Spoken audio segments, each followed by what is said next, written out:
Richard Klein, you wanted to say something about that? Well, yes, James, I'm glad that you raised the issue of the headlines, because I think, yes, doom and catastrophe is everywhere. It doesn't necessarily help, first of all, in getting the message across, because it's not the full message, but also it doesn't necessarily help in raise awareness of what people could possibly do about it. And you mentioned the internet. I think the internet's great. You know, it gives a voice to the voiceless. Unfortunately, it doesn't give a brain to the brainless.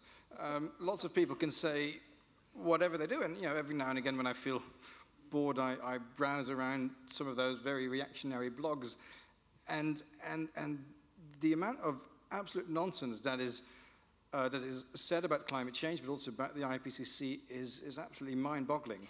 And I come back to the point that I said earlier. The politicization of climate science is so incredibly damaging, because all of a sudden, and I think the media are very aware of it, that everything they say is looked through some kind of political lens.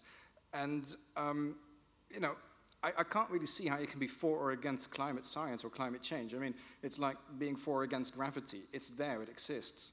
And yes, there are, of course, the implications for climate policy. And I mean, what you're saying, Stefan, about, you know, the climate science is dramatic enough, and it doesn't need to be exaggerated. Fully agree with that. Now, what consequence or what conclusions do you draw from that when it comes to climate policy? The Greenpeace stand's been for a long time.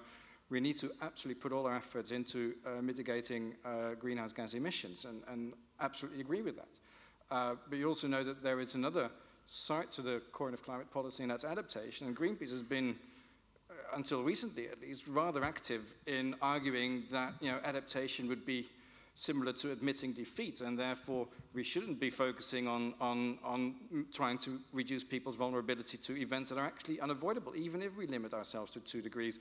And that's then finally the issue of images. You know, Katrina, icebergs, and so on. These images are used. They're images of impact that are used to motivate action, mainly on mitigation. And I absolutely don't disagree with that. But at the same time, we also know that if you want to make people in the Sahel less vulnerable to drought, or people in New Orleans less vulnerable to the next hurricane, then switching off your light or not, you know, taking your bicycle isn't going to save them tomorrow or next year. It's definitely a good thing to do, but reducing vulnerability looks differently.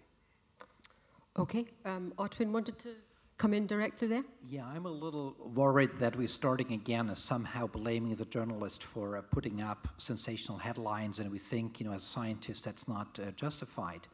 I would like to tell you one of the experiments that we did a couple of years ago. We just took normal journal articles from newspapers and so on. We changed the titles into something which was more or less accurate, and we gave these titles plus the articles to scientists, not to the ordinary public. And we asked them to rate, you know, they had 2 different groups, one with the boring titles and one with sensational titles. And we asked the scientists basically to rate the 2 ones, and there were 2 different groups. And it was very interesting. The scientists said, you know, the ones with the new titles were boring, they were not very convincing. It was exactly the same articles. So what I would like to say is that we want those titles. And apparently we don't get the attention of people unless we have titles that draw some kind of, sensational kind of thrill to what we're doing. And again, I think if you read them, we may then get to the point where we feel, well, it's not as bad as the title has promised. But on the other hand, if the title is boring, we ignore it. And I think we should be aware of that. I mean, how people actually select. And newspaper journalists, I think, do this because they know, maybe they feel it or intuitively have some kind of a sensational, or sensitive organ that tells them this is the way that, you know, the audience likes it to be. And again, I think everybody complains about the newspaper article about the issue where the people are experts in, but they love all the other ones in which they're not experts in. And we need to be aware of that. And I think also with the 18 seconds, in Germany we have 1 second more, it's 18 seconds. Yes, that's the way it is. If you talk for 25 seconds or 30 seconds, you know, people switch to the next channel. And that was given to me by a lot of, you know, science journalists from public TV even, that tell me, you know, if you are on TV for more than 20 or 25 or 30 seconds, they start to switch to the next one because it's nothing more boring than seeing a person talking. Okay, Walter Amann, can I ask you, do you share that view? Do we need more of the sexy senorita melting the icebergs kind of headlines or the sensationalist stuff? I'm not sure if these naked bodies on the glaciers are the right way to go. But I also have to say that I don't care too much about how we sell catastrophes.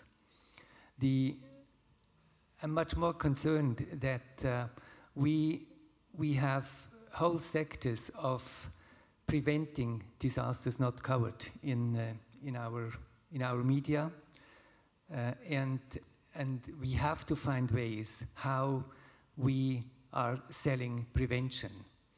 Kofi Annan once mentioned that the benefits of prevention are not tangible. They are just the disasters that did not happen. And that makes prevention very unattractive in particular for the media.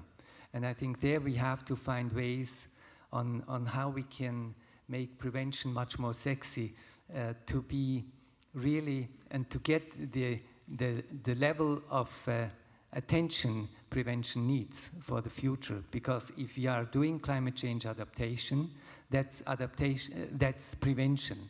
And therefore we have to get this message through that prevention is very important. Stefan Krug, we've talked about mitigation, adaptation, and naked bodies on the ice. I think that brings us back to you.